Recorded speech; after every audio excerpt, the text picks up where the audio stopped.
Hi, welcome to our session for week 2. We have delved into a little bit more of American literature in this unit this week. We're going to focus today on a little bit of the Romanticism, that movement in general, and then we're going to focus on examining an author's from that period of time use of figurative language, mostly in metaphor, and then we're going to apply this use of metaphor to the concepts of Romanticism and then to be able to draw text itself connections also. So just as a refresher, you probably saw this early in the lessons this week, but Romanticism is a movement in the arts and literature that originated in the late 18th century, which emphasizes inspiration, subjectivity, and the primacy of the individual. Now, you read that definition and you're like, what? What does that mean? So what I'd like to do is break this down into the components of the characteristics of Romanticism, and then we're going to take a look at some statements that embody the concepts of Romanticism. By looking at those statements, we can make better connections with what that means. What does it mean to emphasize inspiration? What does it mean to emphasize subjectivity and the primacy of the individual? What does that even mean? So we're going to break this statement down a little bit before we go into looking at an author's writing in utilizing those concepts of metaphor in the Romantic movement. So instead of listing all these characteristics here on the whiteboard, I am going to take us to a website, and we are going to take a look at the characteristics of Romanticism. So this is broken down for you. This is taken from readwritethink.org. It's a file that identifies the different characteristics, and then it describes those characteristics to help us understand them a little bit more. So on the left side, we have the characteristics here, and then in the middle, or on the right side, the description of that characteristic to give us some examples. And we're going to utilize this to help us read the poem and understand the poem itself in regards to the movement. So we're just going to run through these super quick. I will provide you the links to these documents if you want to hold on to them and keep them for yourself.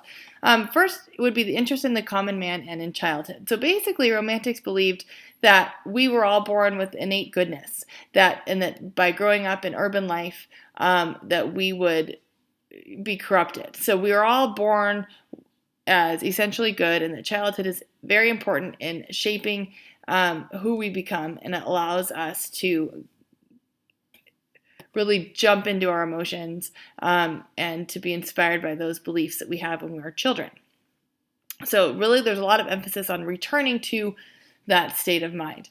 The second would be strong senses, emotions, and feelings. A lot of the reading that you'll do that gears towards the Romantic era. If you think about that, what that word romantic means, that question I asked you to answer at the beginning of the quiz, what it means to be romantic. It believes that we utilize our emotions and our senses and our feelings, that those intuitions are more important than the knowledge. Not to say that they didn't believe in knowledge, but they believed that we should rely on our intuition more than our knowledge, if that makes sense, when we're making deductions about time, periods, or experiences that we've had. They also had an awe of nature. They believed that that communing with nature and having a connection with nature was the utmost important thing in life. Celebration of the individual, that we should focus on recognize the individual's accomplishments versus that of society. So they weren't super happy with the Industrial Revolution, the elements of placing emphasis on making strides in the industrial element, taking farmers from their farms and putting them in factories or in mines. They didn't believe in that. They believed that we needed to connect back to the individual versus the society, and that we should all make sure that we were revered and had reverence for nature. And then lastly down here, the importance of imagination, which I'm on this train with them. They believed that individual imagination is a critical authority, that we could rely on our imagination to help us gain experience and knowledge, if that makes sense. So these are just some basic characteristics of Romanticism. I went through them pretty quickly, so if some of them didn't make sense or you're still unclear, please reach out to me and let me know. I'm happy to help you better understand them more specifically. The next thing we're going to look at to help us better understand Romanticism is this concept of statements that embody romanticism. I'm not going to go through all of them, but I am going to identify for you a couple that are super important that will help us understand that viewpoint. The first at this top here, number 1, says the answers to life's most puzzling questions can be found through discussions with a simple person who lives in the country close to nature, not with a sophisticated, well-educated person from the city. This is back to that one that I mentioned in regards to the emphasis on the individual, that the individual and the simple individual, the person that's maybe on the outside, the outcast, has as much to say or more to say that's relevant and important than necessarily the person that has gone to university and lives in the city. The second one is also super important. It says the answer to life's most puzzling questions can be found through a connection with nature. This was super important to Romantics. They wanted nature to be at the forefront of all things: art, literature, discussion. They wanted people to step away from, like I mentioned, that industrial movement and reconnect with that nature that they have in their life, that they go for a walk in the woods, that they think, that they rely on that nature that's prevalent instead of moving into the big city. Then this one down here, sensitivity, number 9, is what I'm going to read. Sensitivity, feelings, and spontaneity are more important than intellectualism. So it's a good exercise too. This is just what they believed. This is all opinion based. So you can look at these and go, oh, I don't believe that at all. So you can agree or disagree with them, and then it'll give you kind of an understanding of where you sit in regards to that romantic viewpoint. Sensitivity, feelings, and spontaneity connects to that idea. They put a lot of emphasis on emotion and a lot of emphasis on being connected with ourselves and our own emotional feelings versus intellectualism as an importance. All right. So again, I went through those maybe quickly, but if you have questions about those statements, let me know. I'll also supply you a link to that one also. All right, so let's pull up the poem I want to talk about. And we're going to be looking at the poem by William Wordsworth, The World is Too Much with Us. We're going to put most of our emphasis here on that metaphor. I've already identified it for us. It's in line number 5. Right, line number 5, I had to recount. And we're going to focus on that in a minute. But what I also want to focus on at the bottom, my 2 questions: how does Wordsworth portray mankind? And how does Wordsworth portray nature? These are those connections to that romantic movement I want to focus on.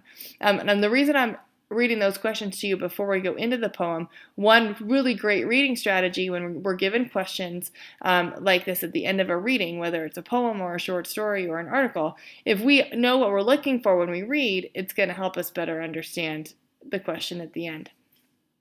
So I'm going to pause I'm not going to pause. I want you to pause your recording, and I want you to read through this a couple of times, and I want you to think about those 2 questions at the bottom. We will go over them when you hit play again. I'll start talking about those about those questions and their relevance to Romanticism and to the poem itself, and then we can start making some of those individual connections that I talked about. All right, so go ahead and hit pause and read the poem, and then come back to me.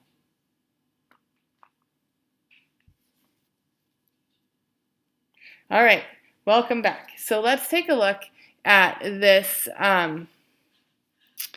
poem and those questions.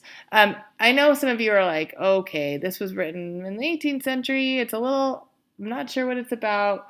I don't understand it, and that's totally fine. I don't expect you to think, I know exactly what he's referring to here, but I want you to think about those characteristics of Romanticism that we reviewed already, so that you can maybe apply some of those to our reading and our understanding of the poem, okay? So, the world is too much with us. Those words, if we were to just take that title and identify the words world, the words too much, and the word us. If we take those apart and we think about the importance of just that title in relationship to the poem, we have a lot of information that Wordsworth puts just in that title itself.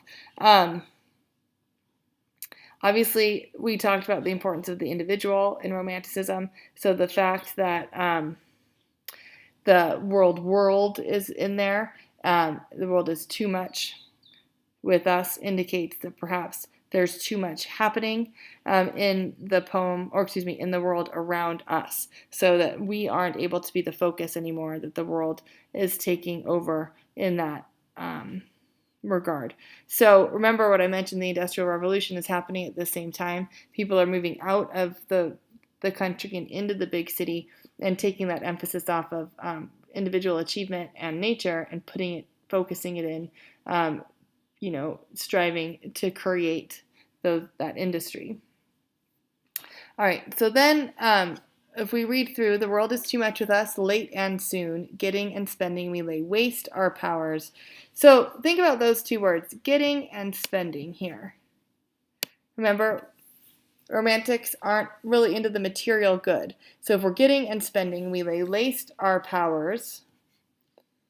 Little we see in nature that is ours. So we're walking away from nature and we're spending too much time, which is here in that industry and that modern world. We're not spending enough time with nature and taking nature seriously like we should. We have given our hearts away, a sordid boon. So we have essentially sold our souls to allow industry to strive and not putting enough emphasis back on that individual. This is the part that I really want to focus on, the sea that bears her bosom to the moon. This is a metaphor. So with as much emphasis as the romantics put on nature, here is where he does that. We have given our hearts away, a sordid boon, the sea that bears her bosom to the moon.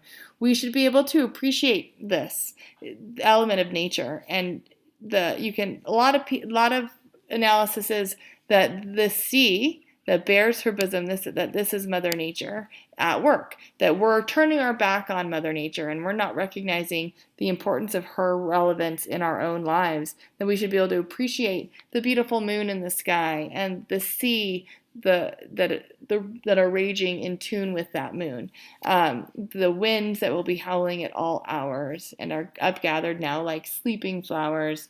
For everything, we are out of tune. So out of tune with nature again, back to that romantic element.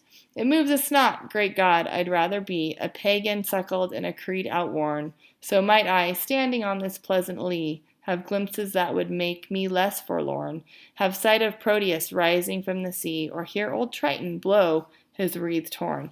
So he's referencing a return to the old ways, a return to things being much more simple when people revered nature and revered the importance of nature in our daily life. So when I ask these two questions at the bottom, how does Wordsworth portray mankind and how does Wordsworth portray nature? That's based on what I've said in my analysis of this poem, brief analysis of this poem, and that use of that metaphor. How does Wordsworth portray mankind? He says that we're laying waste to our powers, that we have sold our hearts or given our hearts away, that we're getting and spending too much. So he's portraying mankind as selfish and too focused on the increase in industry and the increase in production, and not enough on nature. So then when we ask, how does Wordsworth portray nature? Then with this metaphor, we see that it's a reverence for nature, that he has elevated it, like he's even given C a capital S. He's elevated that concept or those ideas of nature to a high seat. He's equated it with Mother Nature and with us ignoring her and her relevance to our lives. So he portrays nature as the utmost importance, and he portrays mankind as being too out of tune with what is important in life, which he believes to be nature. So what I'm going to ask you to do now is make some personal connections to that concept. One of the things we do in literature or in English is that we really strive to draw those connections to make them relevant to our own lives. So that's my question for you, is what relevance can you draw from it? I mean, I know because it's such an old poem, we think, I can't connect to that poem. But if you think about modern technology, or you think about the time you spend indoors versus outdoors during the day, where do you see yourself on this romantic spectrum? I asked you at the beginning to answer the question, what is romantic in your mind? What does that word embody in regards to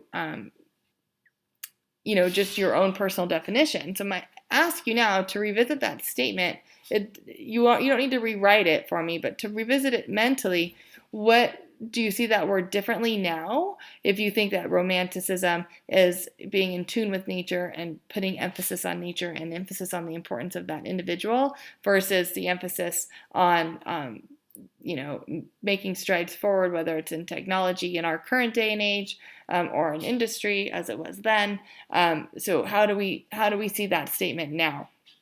And then in the last question of the quiz, I'm going to ask you to identify that connection for me, and making that connection between what you think of romanticism and how you see romanticism and how you see that with yourself. So we're going to make those connections between the movement and the poem here with our own selves. All right, so I will let you get to that quiz. I know this was a longer video today, so I appreciate your patience. Let me know if you have any questions, or if you need any help, or if this doesn't make sense to you. I'm happy to go over it with you on an individual basis.